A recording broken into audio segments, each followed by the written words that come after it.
আজকে একটা অদ্ভুত বিষয় নিয়ে বলবো, সেটা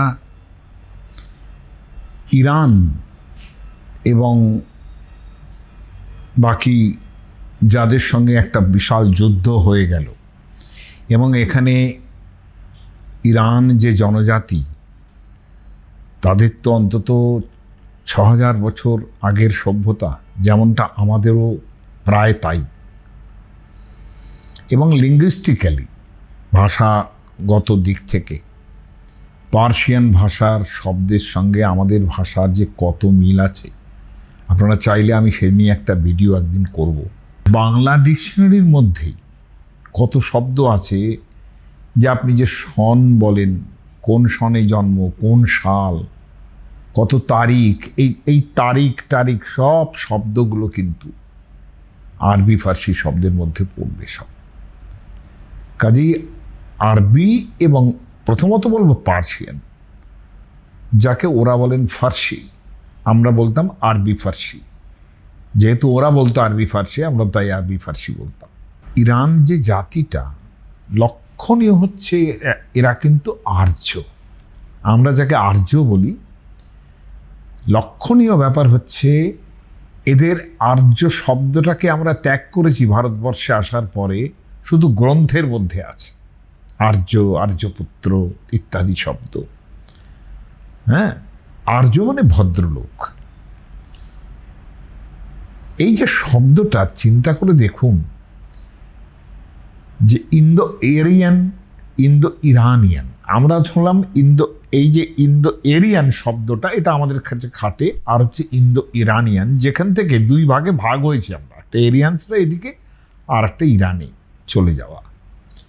এখন এই যে ইরান শব্দটা লক্ষণীয় হচ্ছে, এটা কিন্তু এরিয়ান মানে আর্য, এরিয়ান, ঐরান, এরান, তার থেকে ইরান। এখন শব্দটা ডিরেক্টলি আছে ওখানে, কিন্তু ইরানের যে দেশভক্তি,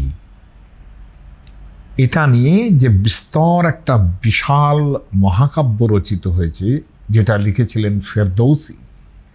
ফেরদৌসি, যার বিখ্যাত গ্রন্থ হচ্ছে শাহনামা, প্রায় মহাভারতের মতো তার ওজন, ১,০০,০০০ শ্লোক থাকার কথা। এবং যে মামুদ আব গজনি, মামুদের সঙ্গে তার পরিচয়ের যে সময়টা, সেটা নিয়েও একটা অসামান্য গল্প আছে, সেও কোনোদিন বলবো। কারণ ফেরদৌসি যখন তার কবিতা শোনেন মামুদ, তিনি বলেছিলেন যে তুমি শাহনামা, অর্থাৎ রাজা রাজরাজের যে প্রাচীন ইতিহাস, মানে মামুদের ইচ্ছা ছিল তিনি যে বড় রাজা রাজরার বংশে তার জন্ম, এইটা যেন প্রমাণ করে দেন ফেরদৌসি। সেই জন্য তার আগের রাজা রাজরাদের ইতিহাস তিনি তাকে লিখতে বলেছিলেন, মহাকাব্য রচনা করতে বলেছিলেন, এবং বলেছিলেন প্রত্যেকটা মসনবী বা মতনবীর জন্যে একটি স্বর্ণমুদ্রা তিনি দেবেন। মানে ১,০০,০০০ মতনবী থাকলে ১,০০,০০০ স্বর্ণমুদ্রা দেবেন, এই কথা করার করেছিলেন। করার, এই যে করার করেছিলেন, দেখুন করার কথাটাও একটু ভাববেন। হ্যাঁ, বেগম আক্তারের গান আছে করার নিয়ে। যাই হোক, এই যে করার মানে প্রতিশ্রুতি দিয়েছিলেন, সেটা শেষ পর্যন্ত রক্ষিত হয়নি। সেটা নিয়ে অসামান্য একটা কাহিনী আছে, সেটা ছেড়ে দিলাম। এখন আমি ইরানের দেশভক্তির কথা বলছি, যেটা শাহনামায় আছে, এবং এমন একটা জায়গা, সেই জায়গাটা যাকে নিয়ে ম্যাথু আর্নল্ডের মতো কবি তার কবিতা লিখেছিলেন, যেটা বিখ্যাত হয়ে আছে, সোহরাব অ্যান্ড রুস্তম। এইটা তো আমি সেই রুস্তমের কথা বলবো আজকে, এবং ইকুয়ালি তাদের দেশভক্তির কথা বলবো, যে তাদের কাছে বতন যে কত ইম্পর্টেন্ট, ওয়াতন কতটা ইম্পর্টেন্ট, তার জন্য তারা সব করতে পারে, যেটা আমরা গত যুদ্ধে দেখলামও। লক্ষণীয় হলো আর একটা শব্দ, আমাদের বাংলা ভাষায় এটা প্রবাদ হিসেবে চলে, ছুপা রুস্তম। কথাটা শুনেছেন আপনারা, এ তো ছুপা রুস্তম নিকলা, হ্যাঁ, এই তো আমরা এই কথাটা বারবার শুনেছি। ছুপা রুস্তমের সঙ্গেও এই মহাকাব্যের যোগ রয়েছে এবং ইরানেরও যোগ রয়েছে। কেউ কি ভাবতে পেরেছিল যে পৃথিবীর একটা মহাশক্তিমান দেশ, যারা অর্থে এবং অস্ত্রে, তাদের সঙ্গে যুদ্ধে ইরান যে বীরত্ব দেখিয়েছে, কেউ কি ভাবতে পেরেছিল যে এরকম দেখাতে পারবে? ফলে সেখানেও কিন্তু একটা ছুপা রুস্তমের প্রশ্ন আসছে। এ তো ছুপা রুস্তম নিকলা। হ্যাঁ, এই যে ছুপা রুস্তম, এর যে ইতিহাসটা, সেটা আমার মাস্টারমশাইয়ের, মাস্টারমশাইয়ের নাম বলবো না, আত্মনাম, গুরুর নাম, স্ত্রীর নাম বেশি বলতে নেই, এসব কথা আছে আমাদের। এইটুকু বলতে পারি তিনি অসামান্য পণ্ডিত মশাই ছিলেন এবং আমার সঙ্গে তার পরিচয় হয় বেশ পরিণত বয়সে। তার যখন বেশ পরিণত বয়স, তখন আমার সঙ্গে পরিচয় হয়।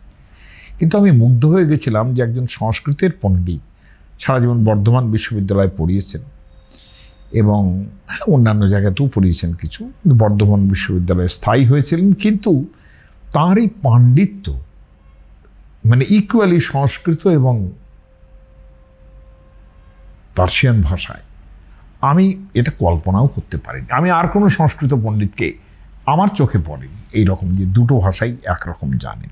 তারই অনুসরণ করে আমি বলবো, ইনফ্যাক্ট তার লেখা থেকেই বলবো, কিন্তু মাঝে মাঝে আমি টিপ্পনী কাটব। এইটুকু তিনি লিখছেন যে সিস্তানি ইরানি রুস্তম একসময় ভাগ্যদোষে একদম তিনি বেশ বিলম্বিতই হয়েছিলেন এবং তুরানি সোহরাবের সঙ্গে তাকে দ্বন্দ্বযুদ্ধ করতে হয়েছিল, অর্থাৎ 1-to-1 যুদ্ধ করতে হয়েছিল।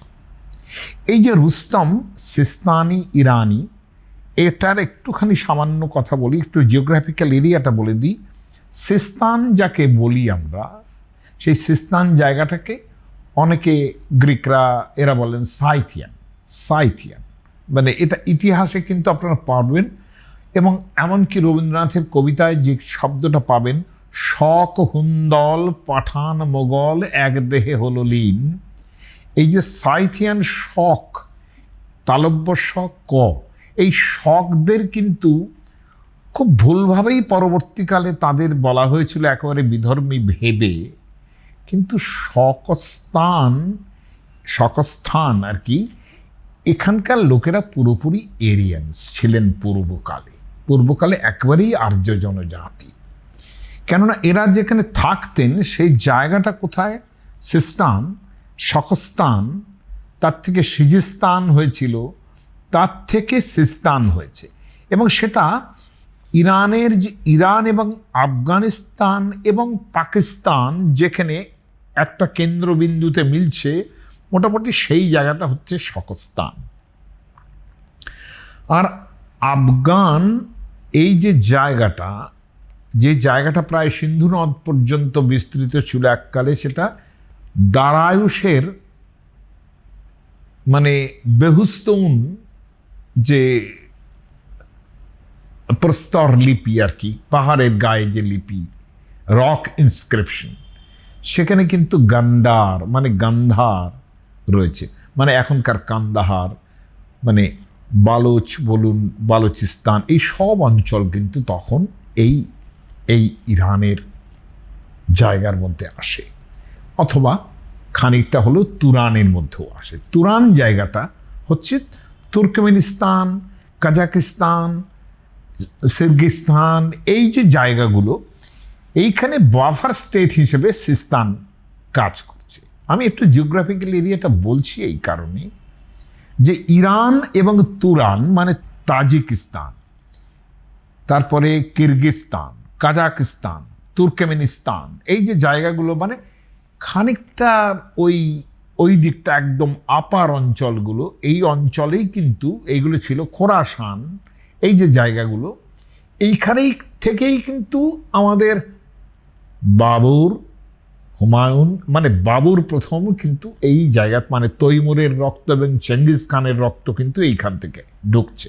কিন্তু তার থেকে অনেক এগিয়ে জায়গাটা কিন্তু এই সিস্তান, যেটা শকস্থান বলছি আমরা। তুরান হচ্ছে এই পাশ, অর্থাৎ তুর্কিস্তান বলতে পারি যাকে, ওই যে কাজাকিস্তান ইত্যাদি যেগুলি জায়গাগুলো বললাম, আর ওদিকটা হচ্ছে ইরান।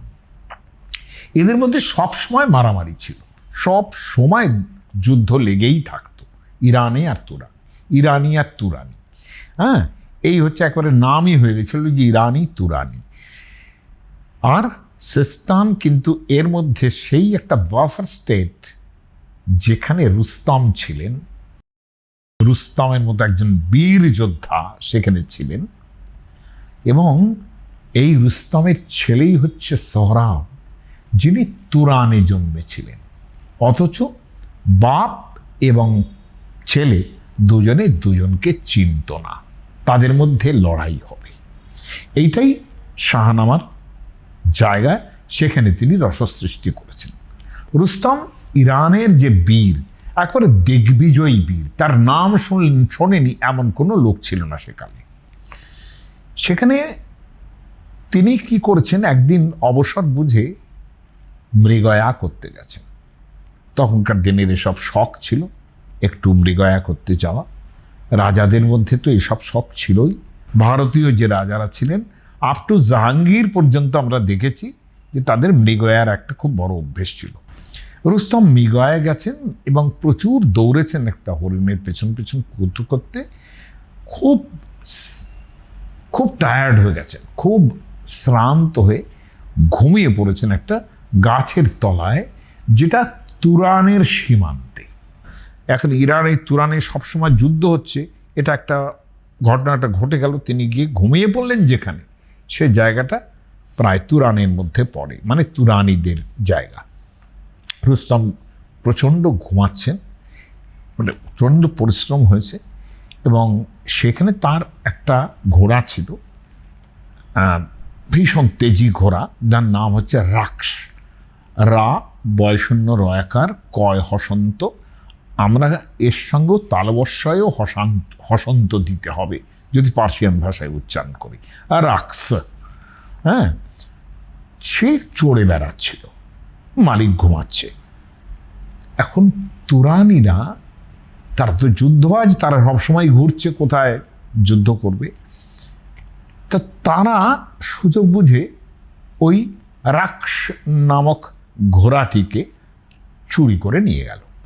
নিদ্রা যখন ভঙ্গ হলো, অর্থাৎ ঘুম যখন ভাঙল, সেই রাক্সের মানে পদচিহ্ন, ঘোড়ার খুরের যে চিহ্ন, সেগুলো দেখতে দেখতে দেখতে দেখতে, একটু তো বালি তো আছেই সেসব জায়গায়, রুস্তম হাজির হলেন একেবারে তুরানের ভেতরের একটা জায়গা, যার নাম হচ্ছে সামেনগান। এইখানে সামেনগানের একজন রাজা আছেন, অর্থাৎ ফিউডাল রাজা। তিনি ওই যারা নিয়ে গেছিল ওই রাক্স এই জায়গাটাকে, তিনি খুঁজতে খুঁজতে এখন রাজার দরবারে এসে পৌঁছে গেছেন। এবং আমার মাস্টারমশাই বলছেন এই জায়গাটা আধুনিককালের আজারবাইজান, এখন আপনাদের পরিচিত নাম আজারবাইজান। এবং এই যে ফিউডাল লর্ড একজন সামেনগানের, সেই সামেনগানি সামন্ত রাজাটি খুব আদরের সঙ্গে, এই রুস্তমের নাম সবাই জানে, তিনি তাকে আহ্বান করলেন এবং প্রচুর পরিমাণ অভ্যর্থনা করে খেতে, বসতে, শুতে দিলেন। এবং রাজা এতটাই রুস্তম এসেছেন দেখে মুগ্ধ হয়েছেন যে তাকে তার নিজের যে মেয়ে, তার নাম হচ্ছে তাহেমিনা, সেই তাহেমিনার সঙ্গে তার বিয়ে দিয়ে দিলেন। এখন মুশকিল হচ্ছে যে এত বড় যে বীর, সে তো ওই একটা বিয়ে করেছেন বলে সারা জীবন সেখানে থেকে যাবেন না, তাকে ইরানে ফিরতে হবে, ইরান তাকে চায় সবসময়। হ্যাঁ, কারণ যত রকম বিপদ হয়, বিশেষ করে তুরানিদের কাছ থেকে, সব যুদ্ধ সামলান হচ্ছেন রুস্তম, তিনি সেনাপতি। ফলে বেশি দিন তিনি সেখানে যে থাকবেন তা নয়, কিন্তু যতটুকু দিন ছিলেন তাতে সন্তান সম্ভবা হলেন তাহিমিনা। হ্যাঁ, তিনি আর বিশ্রাম করার আর তার সময় নেই, সময় ঘনিয়ে এসছে, এবং স্ত্রীকে অন্তঃসত্ত্বা দেখে তিনি এবারে বলছেন যে আমার যেতে হবে, ইরান আমায় ডাকছে, এবং যুদ্ধের আহ্বান সবসময় তাকে ওই বারবার ইরানের দিকে নিয়ে যায়। কোনো জায়গা নেই, যে জায়গায় তিনি থাকুন। এখন যাওয়ার আগে তিনি অন্তঃসত্ত্বা তাহমিনাকে বললেন যে দেখো, আমার একটা কবচ দিলেন। ইংরেজি থেকে ওটাকে বলেছেন ওনিক্স। শাহনামার যে ইংরেজিটা সেটা আমি মানে পার্সিয়ান ভাষাটা জানি না। হ্যাঁ, অনিক্স মানে একটা একটা ব্ল্যাক স্টোন যাকে বলে, এরকম একটা হতে পারে। সেটা দেওয়ার পরে খুব চকচকে, সেটা দিয়ে বললেন এটা কবচ দিয়ে গেলাম তোমার হাতে, আমার যদি ছেলে হয় তাহলে তার হাতে এটা বেঁধে দেবে। এবং তিনি আর মানে এইটুকু কথা বলে তিনি চলে গেলেন। তার মাঝখানের কথা, শাহনামের কথা আমার মাস্টারমশাই উল্লেখ করলি, আমারও ক্ষমতা নেই সেটা উল্লেখ করা। সামেন গান থেকে ইরান এবার সংবাদ যায়, একটা সময় যখন এলো, তাহমিনা সন্তান প্রসব করলেন, রুস্তমের কাছে খবর গেল তার মেয়ে হয়েছে। ইনফ্যাক্ট খবরটা মেয়ের বাবা, তাহমিনার বাবা এবং সকলে, স্বয়ং তাহমিনাও বটে, সেটাকে পুরো চেপে গেলেন। কারণ এই বীর বংশে যদি একজন ছেলে জন্মায় তাহলে অবধারিতভাবে রুস্তম তাকে নিয়ে যাবেন এবং মায়ের কোল খালি হয়ে যাবে, ওই বয়সেই মায়ের কোল খালি হয়ে যাবে। কারণ তাহমিনা আবার এখানে যাবেন না, কারণ তুরানি যে জায়গাটা, সে জায়গাটা তাদের শত্রু, এবং সেটা নিয়ে একবারও উচ্চারণও করেননি রুস্তম তার ইরানে ফিরে যাওয়ার পর। কিন্তু তার কাছে খবর গেল তার মেয়ে হয়েছে কিন্তু ছেলে, সোহরাব। কিন্তু তার কাছে খবর গেল তার একটি মেয়ে হয়েছে। পুত্র সন্তান এইভাবে চেপে গেলেন যে সোহরাব তার নাম দেওয়া হলো। সে যখন আস্তে আস্তে বড় হয়ে উঠছে, সে তুরানের অপ্রতিরোধ্য বীর হয়ে উঠল। এত বড় তার শক্তি, রুস্তমের ছেলে বলে কথা। হ্যাঁ, একেবারে বাপ কা বেটা, সে সেই রকম হয়ে দাঁড়ালো, এবং তার শক্তি রুস্তমকে ছাড়িয়ে গেল বলা যায়। কারণ তুরানের জায়গাটা কিন্তু অনেকখানি, সেই জায়গাটার মধ্যে তার নাম ছড়িয়ে গেল। এবং ওদিকে রুস্তম, তিনি কিন্তু কন্যা সন্তান জন্মেছে দেখে খুব মনমরা হয়ে গেলেন। হ্যাঁ, এবং জীবনটা যে একটা ছেলে তার বংশধর, যে তাকে তার বীর গৌরব পেল না, মানে উত্তরাধিকার সূত্রে পেল না, এবং নিজেকে তার খুব শূন্য মনে হতে লাগলো। আর ওদিকে ওই যে সোহরাব যখনই তরুণ হয়ে উঠছেন, তিনি মাকে বারবার, মানে তাহমিনাকে বারবার জিজ্ঞাসা করছেন আমার বাবার নাম কি, আমার বাবার নাম কি। এবং কিছুতেই, এবং ব্যাপারটা কি যে আস্তে আস্তে তিনি নামটা জেনে নিলেন তাহমিনার কাছে যে তিনি রুস্তমের ছেলে। তার খুব গর্ব হলো যে রুস্তমের নাম সবাই জানে, তিনি রুস্তমের ছেলে। তিনি বুঝলেন যে কেমন করে এই শক্তি তিনি পেয়েছেন, সেটা তার খুব পরিচিত হওয়ার বাসনা হলো, যে তার ছেলের সঙ্গে, বাপের সঙ্গে তিনি দেখা করবেন আর কি। বীর পিতা, তার পুত্র বীর, স্বাভাবিকভাবেই পিতার খোঁজ তার পড়বে। এবং এর মধ্যেই এই যে তরুণ সোহরাব, তিনি তুরান দেশের তুরানি যে রাজা আফ্রিসিয়াব, তার জন্য অনেক লড়াই করেছেন। এবং আমার মাস্টারমশাইয়ের ভাষা হচ্ছে যে তিনি একেবারে প্রচুর পরিমাণ যুদ্ধ ফতে করে দিয়েছেন। ফতে মানে জয়লাভ করেছেন। আপনারা খেয়াল করে দেখবেন, এবার ইরানের যুদ্ধে তাদের মিসাইলের অনেকগুলো নামই ছিল ফতে, এবং একটা নাম্বার তার সঙ্গে। যাই হোক, এবং এতদিনে এত বড় সেনাপতির আন্ডারেই আছেন এখনো তিনি তুরানের, যেহেতু তিনি ইয়াং, কিন্তু অগ্রগণ্য হয়ে উঠেছেন একটা প্রধান সেনাপতি হওয়ার দিকে প্রায়। তো এরপরে অনেক দিন পরে এরা দুজনেই, যেমন একদিকে দুঃখ পেয়ে বসে আছেন রুস্তম, তিনি প্রৌঢ় হয়ে এসছেন, এবং এই সময়ে ইরান এবং তুরানের আবার যুদ্ধ লাগলো।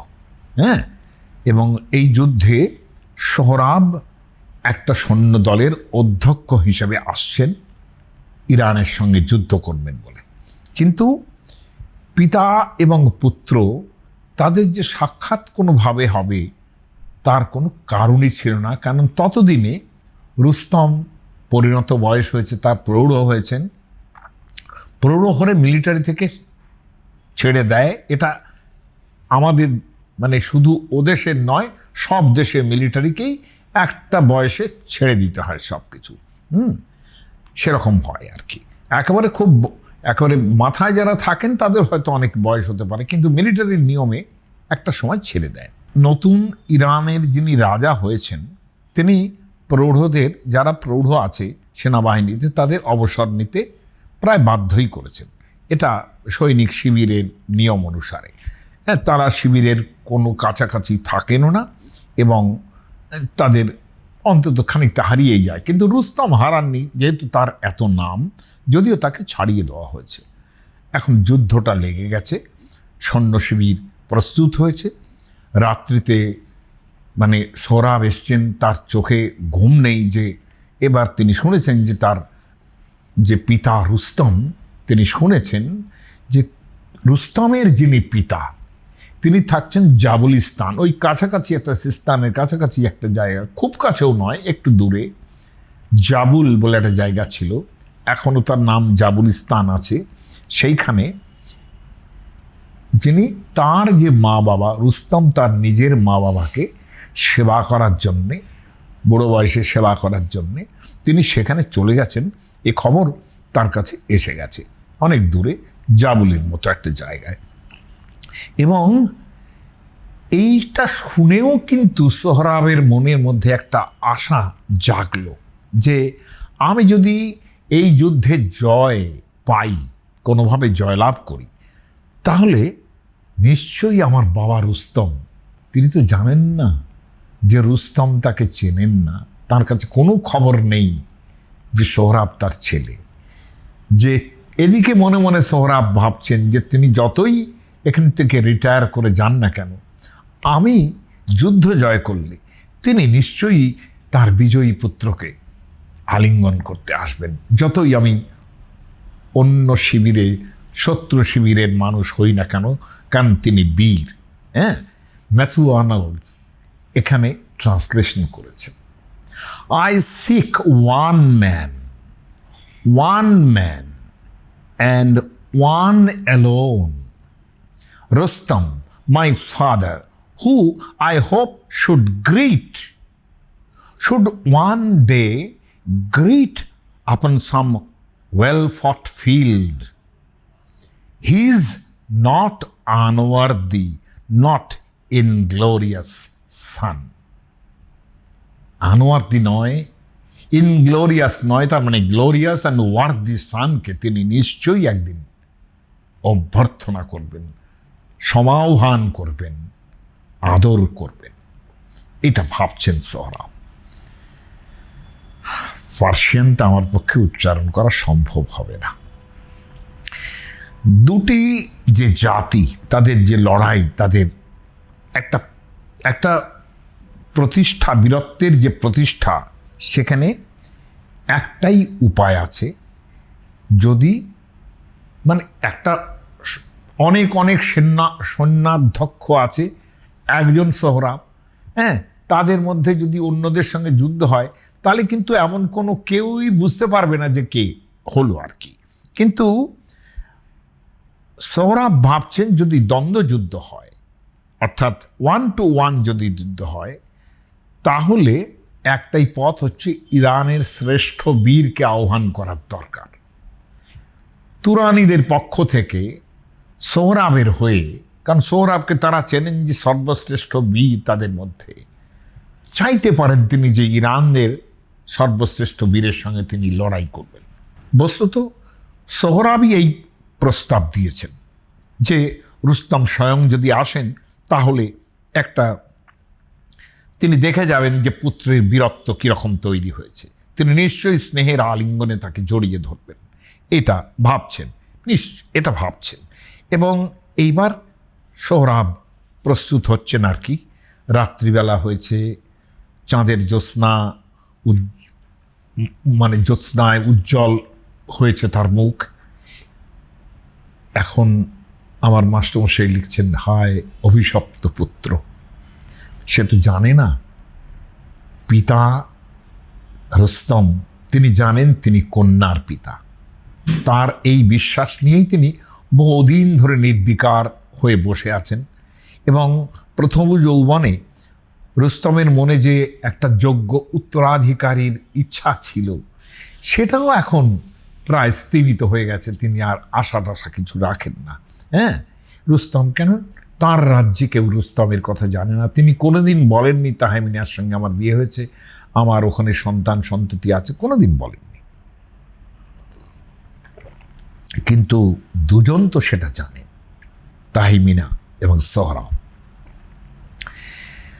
এবার রাত্রে শেষে যুদ্ধ আরম্ভ হবে। যুদ্ধমান দুই শিবির দুপাশে এসে দাঁড়িয়েছে। যে নদী এই তুরান এবং ইরানিদের আলাদা করে রেখেছিল, সেটাও একটা বিখ্যাত নদী যার নাম অক্সাস। এই অক্সাস যে নদী, এখন এটা আরবে উচ্চারিত হয় জয়হুন নদী, আর আজকে সেটা আমুদরিয়া, আমুদরিয়া বা অমুদরিয়া, আমুদরিয়াই বেশিরভাগ বলে। এবং লক্ষ্য করুন, দেখুন দরিয়া, দরিয়া কথাটা কতভাবে আমাদের দেশে চলেছে। দরিয়া, হ্যাঁ, দরিয়া বলতেই নদী বোঝায়, একটা জলস্থান বোঝায়, এটা তো আমরা। কিন্তু আরও লক্ষণীয় ব্যাপার হলো, এই নদীটাকে ঋগ্বেদে রসা নদী বলা হয়েছে, এবং এর অপর নাম হচ্ছে বঙ্খু, যার নাম কালিদাস উচ্চারণ করেছিলেন। And that is Oxus, that is আমুদরিয়া।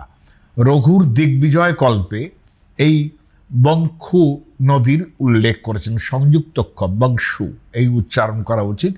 আমার মাস্টারমশাই বলেছেন বক্সু।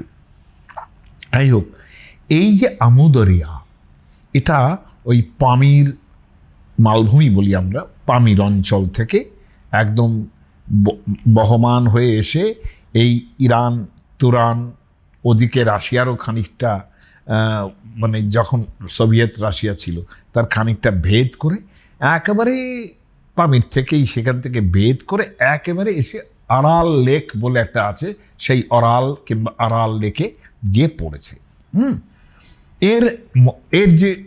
এর যে ওপরে ওপর যে শহরগুলো, সেগুলো আপনাদের পরিচিত থাকবে, যেটা খিবা কিংবা সামারকান্দ, বুখারা। সামারকান্দ, বুখারা তো আপনাদের জানা উচিত, যেটা সেই বিখ্যাত একটা কথা আছে না, হাফিজের কবিতায় যেটা আছে না, যেটা আমরা ছোটবেলা থেকে শুনেছি, যে আগার তুরকে সিরাজি, মানে সিরাজের এই সুন্দরীর বাখাল ও হেন্দোয়াস, এই গালের উপরে তার কালো তিলটার জন্যে, হ্যাঁ, ও আমরা কি করতে পারি, বাকসম সামারকান্দ ও বোখারারা, আমরা সামারকান্দ এবং বোখারা দিয়ে দিতে পারি। সামারকান্দ এই জায়গাটা এবং বোখারা, প্রিয়ার কালো তিলের জন্যে, মুখের উপরে গালের উপরে কালো তিলের জন্যে দিয়ে দিতে পারি। কত বড় কবি এই হাফিজ। আমি ছোট বলছি, এখানে হিন্দ মানে কিন্তু কালো। যাই হোক, সে কথা, সেটা একটা লিঙ্গুইস্টিক ব্যাপার, পরে আলোচনা হবে সেটা।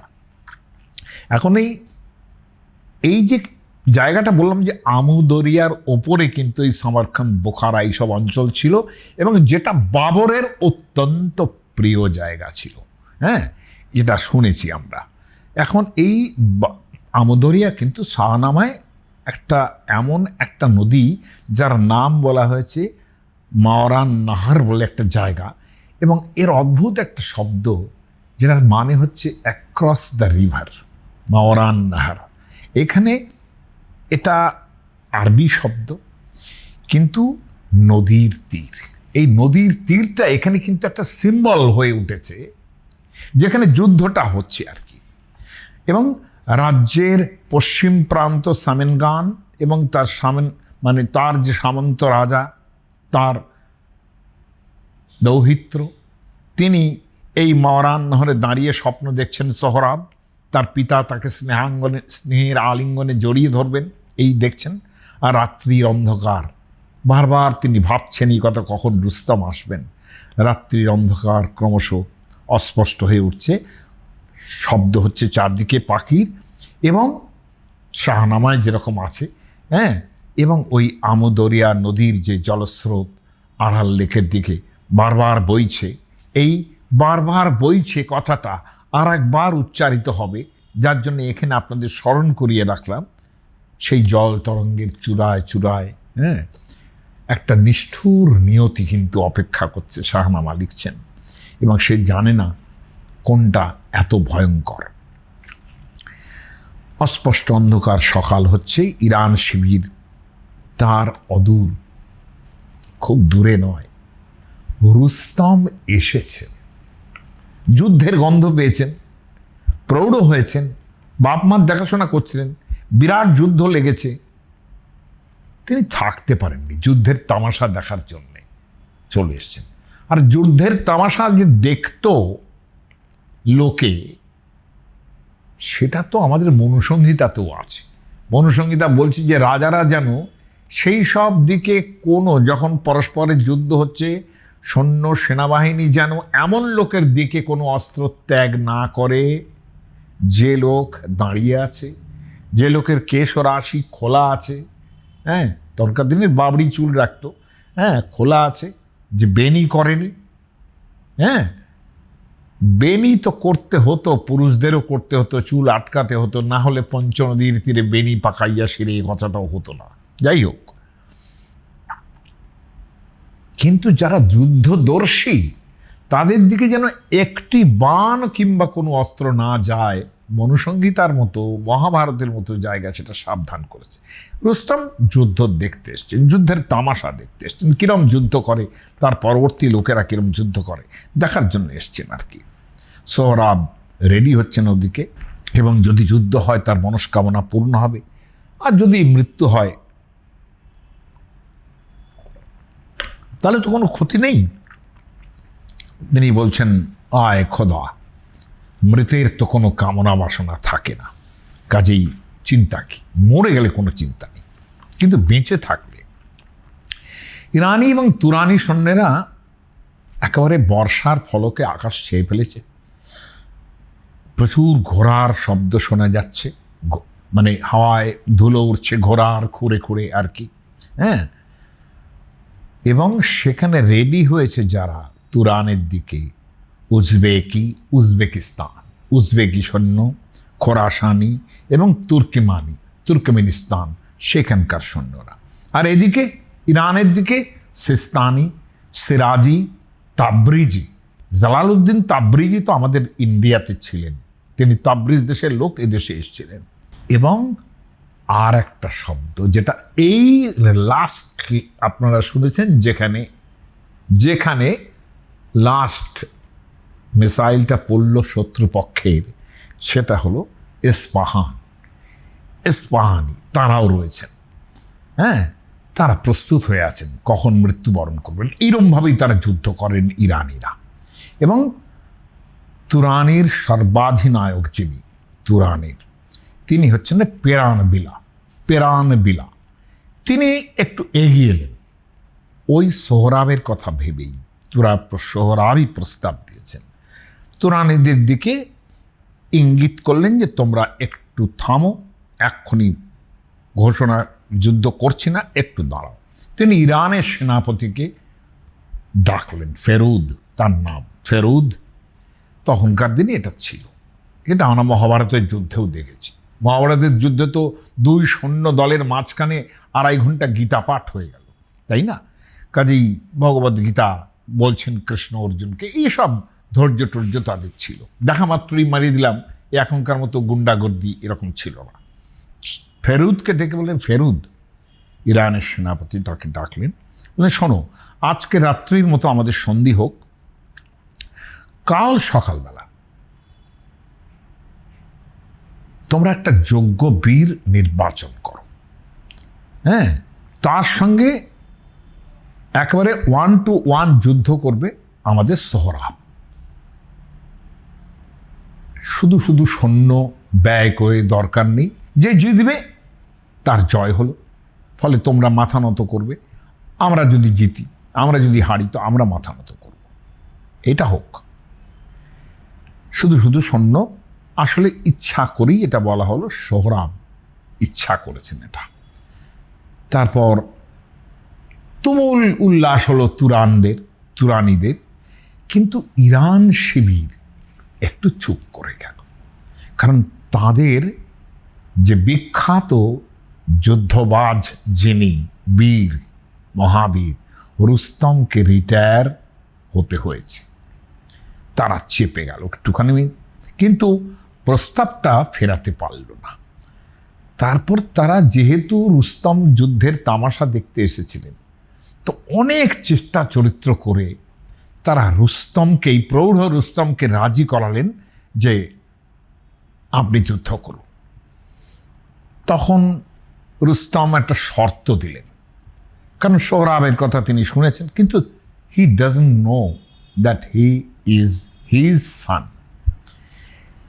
তিনি বললেন, দেখুন আমি যুদ্ধে রাজি আছি, যুদ্ধ করব, কিন্তু আমি একটা বালকের সঙ্গে যুদ্ধ করব, এটা আমি রুস্তমের যে চেহারা, রুস্তম যে চেহারায় এতকাল লড়েছে, আমি সেই চেহারায় লড়ব না। আমার আত্মপরিচয় সম্পূর্ণ গোপন থাকবে, এটা আপনারা বলুন। অত্যন্ত সাধারণ থাকবে আমার পোশাক, কোথায় মাথায় সোনার মুকুট থাকবে না, আমার নিজের যে হাতে দস্তানা পরি, বর্ম ইত্যাদি থাকবে না। এটা কেউ যেন ঘুণাক্ষর টের না পায় যে আমি রুস্তম, আমি একদম এইটুকু বালকের সঙ্গে লড়ছি। এটা ইরানের মহাবীর রুস্তম, যার নাম সকলে জানে, সে একটা বালকের সঙ্গে লড়ছে, এটা যেন কেউ টের না পায়। প্রথিত যশা, আমি, অনেকে আমার নাম জানে, আমি এটা করতে পারবে না। আপনারা বলুন সবাই মঞ্জুর। সিপাহ সালার তিনি বললেন, ঠিক আছে, তাই হবে। ফেরুদ, তারপরে গুদরোজ, যেগুলো নাম আছে শাহনামায়, জোয়ারা, ফেয়ারাবুজ, সকলেই রাজি হলেন, সৈন্যাধ্যক্ষ সমস্ত রাজি হলেন, কেননা তাদের কোনো উপায় ছিল না রুস্তম ছাড়া। বিধাতা, মাস্টারমশাই লিখছেন, বিধাতা এই সুযোগে তার ইঙ্গিত ঈপ্সিত শেষ বাঁধনটি শক্ত করে দিলেন। এই বাঁধন অব্যর্থ। ম্যাথু আর্নল্ডের ইংরেজি ট্রান্সলেশন তিনি কোট করছেন, but I will fight unknown and in plain arms. Let not men say of Rustam, he was matched in single fight with an immortal man. মানে বাচ্চা ছেলেকে তিনি মর্টাল ম্যান মনে করছেন, যে এ শিগগিরই মৃত্যু হবে। আর রুস্তম তিনি রাজি হলেন কেন?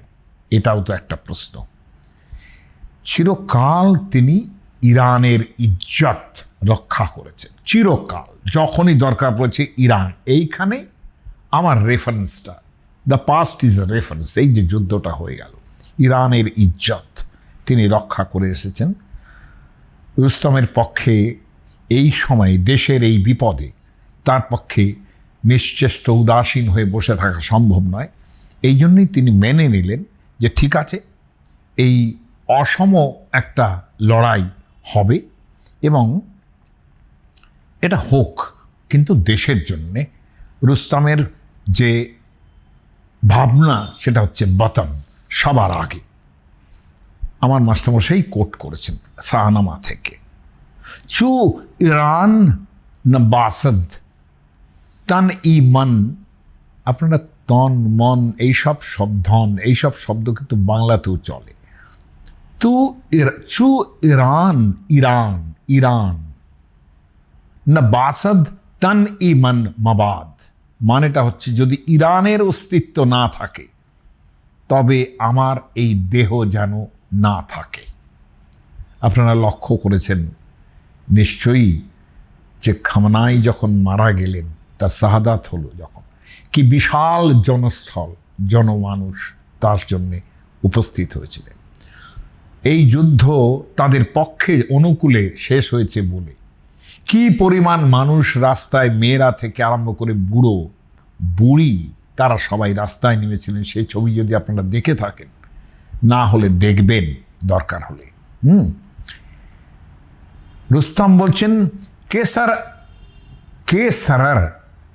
ইয়া দুশ্মন দহিম, আমার এই স্বদেশ আমি শত্রুর হাতে তুলে দিতে পারি না। জান কবুল হাম সর এ সর মানে শির, দেখুন কতটুকু তফাৎ।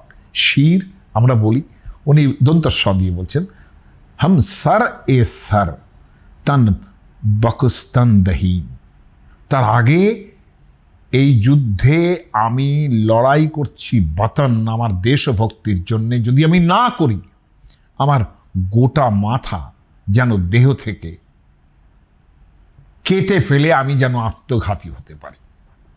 এই জিনিস কিন্তু আমরা এখানেও দেখেছি। বোমা পড়ছে তারা সব রাস্তায়, ওরা বারবার হিন্দিতে বলা হচ্ছে যে ও সব সড়ককে উপর হ্যায়, সড়ককে উপর, রাস্তার মধ্যে দাঁড়িয়ে আছে তারা, এত তাদের দেশভক্তি। মেয়েরা তো গান বাজনা করেছে এই অবস্থায়, যারা যুদ্ধ করছে তাদের জন্য। ফেরদৌসি শাহনামায় সোহরাব এবং রুস্তমের যুদ্ধের 3 দিন বর্ণনা করেছেন। এবং এই যে রুস্তম দেখলেন সোহরাবকে, তার হৃদয় যেন কীরকম একটা পুত্র স্নেহে, বীরের একটা ওই রকম পুত্রই তো তার কাম্য ছিল, তার কীরকম যেন ভেতরটা কেমন যেন হয়ে উঠল, যেন একটা স্নেহ তৈরি হচ্ছে তার মধ্যে। এটা আমরা অভিজ্ঞান শকুন্তলমে দেখেছি যে ভরতকে সন্তান হিসেবে দেখার পর সেই মারিচের আশ্রমে সন্তান হিসেবে দেখার পর তার মনে হচ্ছে, দুষ্যন্তের মনে হচ্ছে কি আমারই ছেলে বলে মনে হচ্ছে, নিজের ছেলে বলে একটা অদ্ভুত স্নেহ তৈরি হচ্ছে তার মধ্যে। তারও হচ্ছে, রুস্তমেরও হচ্ছে এইরকম একটা অজ্ঞাতপূর্ব একটা অদ্ভুত ধরনের পিতৃস্নেহ তৈরি হচ্ছে। তিনি মনে মনে বলছেন যে বাচ্চা ছেলে, বালক তুমি এই যুদ্ধে কেন এগিয়ে আসছো? বরঞ্চ আমার শূন্য হৃদয় পূর্ণ করো। Matthew Arnold. শাহনামার পড়তে পারবো না বলে আমার মাস্টারমশাই ম্যাথু আর্নল্ডের কোটেশন দিচ্ছেন, o thou young man, the air of heaven is soft.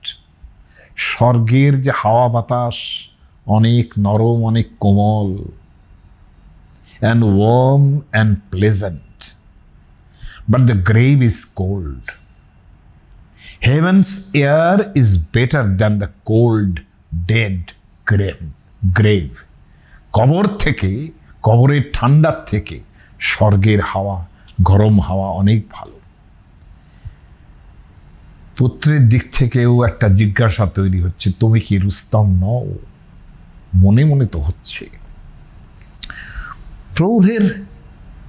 প্রৌঢ় Rustam, তার গলা কাঁপছে না। তিনি তো জানেনই না যে সোহরাব তার ছেলে। সোহরাব জানে, তিনি তো শুনছেন যে রুস্তম যুদ্ধ করছেন, তুমিই তো রুস্তম বলছেন সেটা মনে মনে। কিন্তু একবার বলে ফেলার পর প্রৌঢ় রুস্তম বলছেন যে পাগল, রুস্তম কোত্থেকে আসবে এই একটা বাচ্চা ছেলের সঙ্গে লড়াই করার জন্য? সে এখন জাবুলে বসে আছে, জাবুলিস্তানে বসে আছে, তার বৃদ্ধ পিতা মাতা তার সেবা করছে অনেক দূরে এখন এখান থেকে। সোহরাবের কাছে 3 দিন যুদ্ধ হয়েছিল, সোহরাবের কাছে 2 দিন পর পর পরাজিত হলেন রুস্তম পরাজিত হলেন। লজ্জায় তার মাথা নেমে আসছে। 3য় দিনের যুদ্ধ, সোহরাব বারবার পিতার কথা চিন্তা করছে, একটু অন্যমনস্ক। এবং এই যে সেনাপতি সঙ্গে সঙ্গে রুস্তম এই যে একটু অন্যমনস্ক হয়ে চিন্তা করছে যে রুস্তম কোথায়, ইনি কি রুস্তম?